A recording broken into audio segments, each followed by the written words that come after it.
जय श्री राधे राधे दोस्तों, आप सभी का आपके अपने YouTube चैनल अध्यात्म भक्ति में बहुत बहुत स्वागत है। आइए आज आप सब जानेंगे वर्ष 2025 में फाल्गुन मास शुक्ल पक्ष में अमल की एकादशी का व्रत कब धारण किया जा रहा है।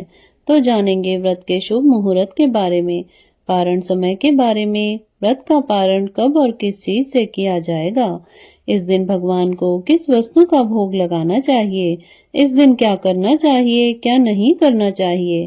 तो आइए जानते हैं इन सभी बातों के बारे में। आप सभी भक्तों को आमल की एकादशी व्रत की ढेर सारी शुभकामनाएं। आप सभी के जीवन में लक्ष्मी नारायण जी की कृपा से आप सभी को सभी प्रकार के सुख और समृद्धि की प्राप्ति हो। हिंदू धर्म में एकादशी का व्रत का अपना ही विशेष महत्व माना गया है। यह सभी प्रकार के पाप और ताप को नष्ट करने वाली है। यह व्रत जो कि प्रत्येक माह के कृष्ण पक्ष और शुक्ल पक्ष की एकादशी तिथि के दिन धारण किया जाता है। इसे एकादशी या 11 व्रत के नाम से जाना जाता है। यह व्रत भगवान विष्णु भगवान श्री कृष्ण को अति प्रिय होता है। प्रत्येक एकादशी व्रत का अपना विशेष महत्व होता है।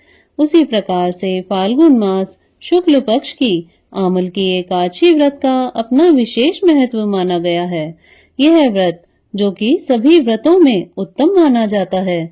इस दिन आंवले के वृक्ष की पूजा की जाती है तथा आंवले के वृक्ष के नीचे भगवान विष्णु, माता लक्ष्मी तथा भगवान विष्णु के परशुराम स्वरूप की पूजा करनी चाहिए।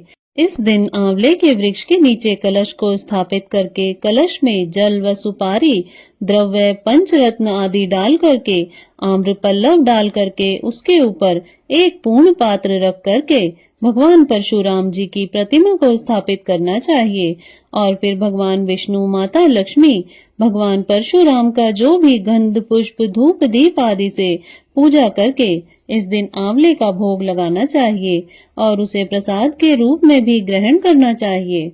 भगवान विष्णु का जब भी पूजन किया जाता है तो उन्हें तुलसी दल अवश्य ही अर्पित करना चाहिए और नैवेद्य में भोग के रूप में तुलसी दल डाल करके भगवान को भोग लगाना चाहिए। इससे भगवान अपने भक्तों पर अति प्रसन्न होते हैं। एकादशी का व्रत दिन रात्रि उपवास रहते हुए धारण करना चाहिए। जो उपवास नहीं रह पाए, जिनका स्वास्थ्य सही ना हो, तो आप एक समय फलाहार ग्रहण करके व्रत को धारण करें। इस दिन भगवान का सुबह और शाम के वक्त पूरे विधि विधान के साथ पूजन करें।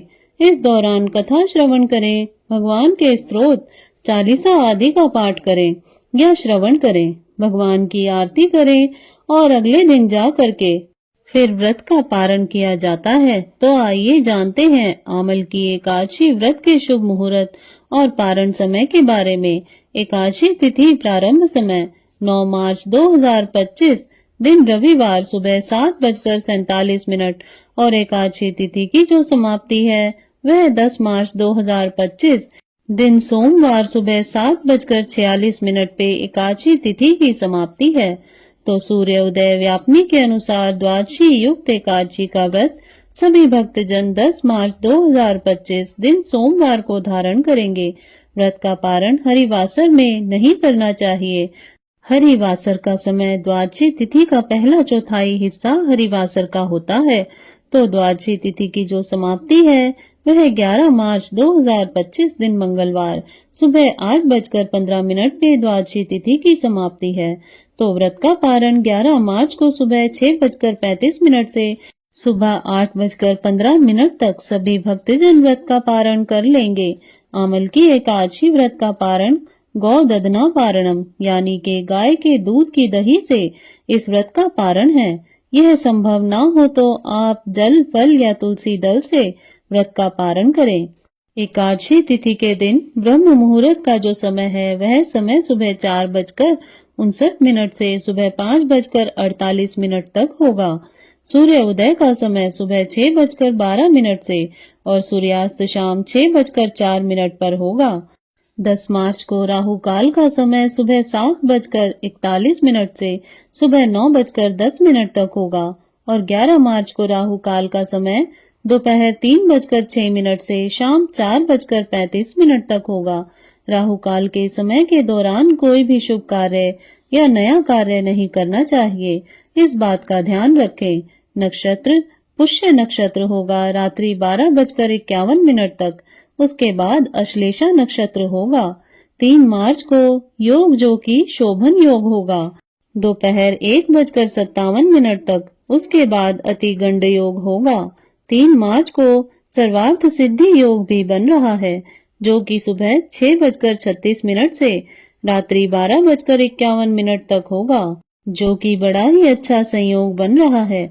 विजय मुहूर्त का समय 3 मार्च को दोपहर 2:30 से दोपहर 3:17 तक होगा।